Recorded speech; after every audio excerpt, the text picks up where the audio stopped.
Everyone watched the direwolf, the white fur, the wide skull. The footage of Romulus running across 2,000 acres of secured reserve. The story ran everywhere for weeks.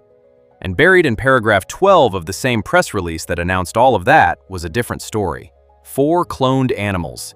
A species with fewer than 20 individuals left in the wild. A genetic diversity increase that could determine whether that species survives the next century. The tool that produced Romulus and Remus had quietly done something more important in the same week. Almost nobody covered it. This is that story. Part 1. What was in paragraph 12? April 7th, 2025. Colossal Biosciences releases the Direwolf announcement. 3 pups, ancient DNA, 12,000 years of extinction reversed. The headline writes itself, and every major publication runs it simultaneously. The press release also contained this. Alongside the direwolf births, Colossal had successfully cloned 2 litters of critically endangered red wolves using the same non-invasive blood cloning approach developed for the direwolf work. 4 healthy pups, from 3 different genetic founder lines, added to a captive breeding program that has been fighting a losing battle against a genetic bottleneck for decades.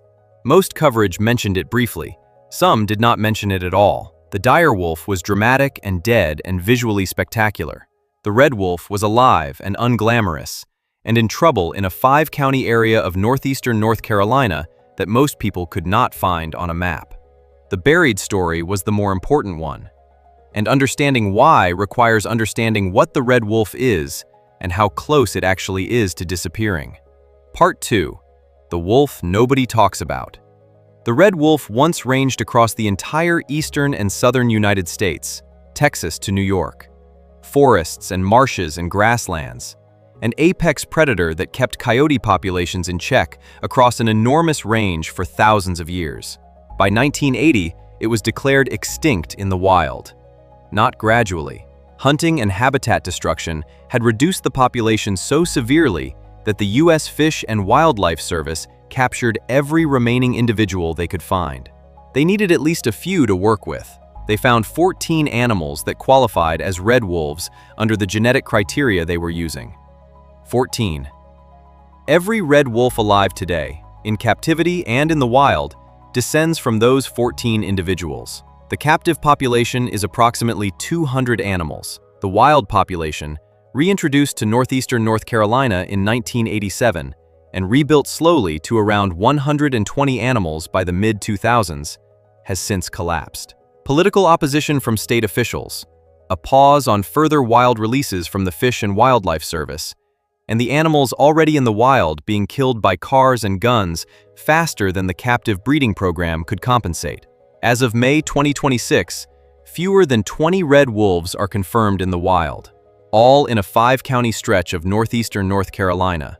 The number fluctuates because a wolf hit by a car changes the count before the next survey is complete. The species is not slowly declining. It is one bad season away from the wild population reaching 0. Part 3. The genetic bottleneck nobody could fix. 14 founders. That number follows the red wolf everywhere. It is not just a historical fact. It is a current biological constraint that shapes every decision in the recovery program.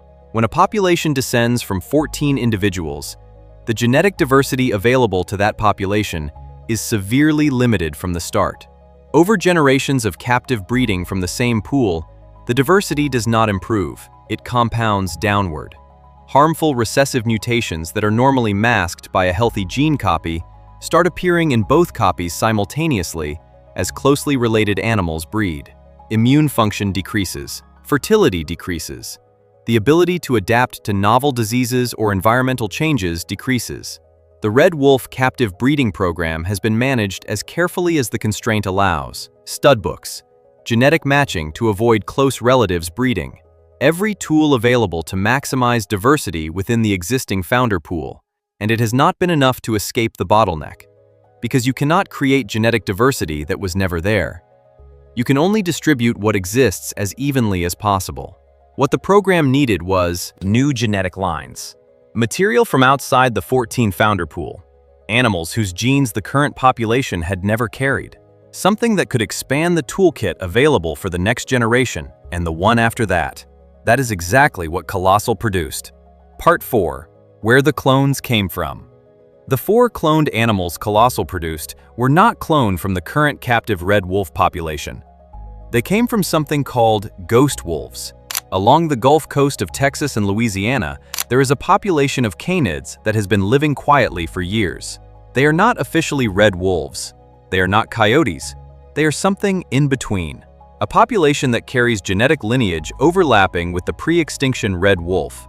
Animals that survived in the margins while the official red wolf was being captured and placed in captivity, carrying genetic material the official population never had access to because the official population was built from 14 specific individuals, and these animals were never part of that group. Colossal worked with the Gulf Coast Canine Project, the Karankawa Tribe of Texas, and the American Wolf Foundation to identify and clone animals from this ghost wolf population.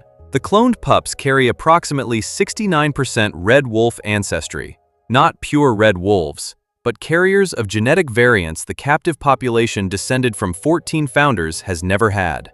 4 animals, 3 different genetic founder lines, introduced into a captive breeding program that had been working with the same limited toolkit for decades.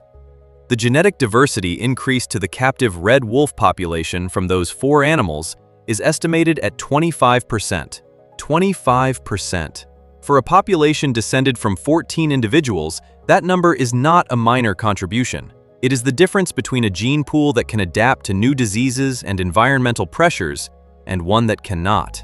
It is the difference between a recovery program that has more options in the next generation and one that keeps distributing the same limited material more carefully.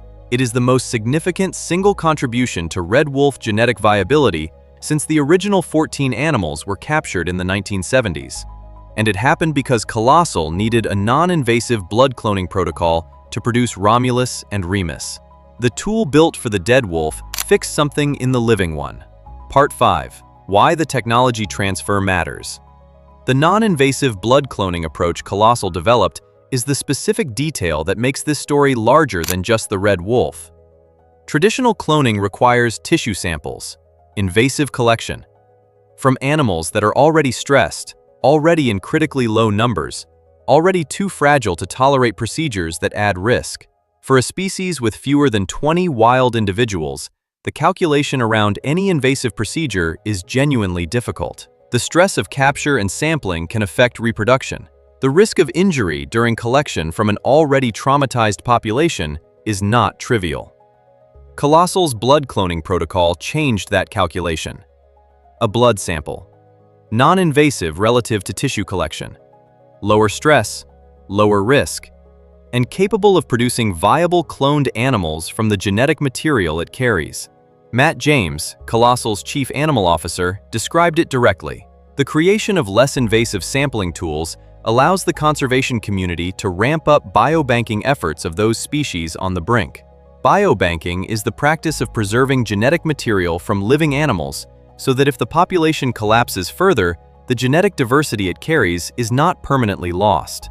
For species at the edge, biobanking is the difference between a collapse being recoverable and a collapse being final. The technology that Colossal built to produce 3 dire wolf pups makes biobanking more accessible for every species too stressed or too rare to tolerate invasive sampling. That application extends well beyond red wolves. The northern white rhinoceros, the vaquita porpoise, the Amur leopard. Every critically endangered species whose population is too small and too fragile for invasive genetic collection now has a less invasive option because the Direwolf program needed one first. Part 6. What the headlines got wrong. The coverage of April 7, 2025 was not wrong about the Direwolf. The pups are real. The science is real. The achievement of closing the end-to-end de-extinction pipeline is genuinely significant. The coverage was not wrong. It was incomplete. It framed the story as being about the dead animal, the extinct thing that came back, the white fur and the wide skull, and the footage of Romulus running through snow. That story is easier to tell. It has a beginning, an extinction 12,000 years ago, and a middle, 3 pups on a reserve, and the promise of an ending still to come. The red wolf story does not have clean narrative structure. It has a species that has been technically extinct in the wild before, and came back and is disappearing again. It has a genetic bottleneck that goes back to 14 individuals in the 1970s.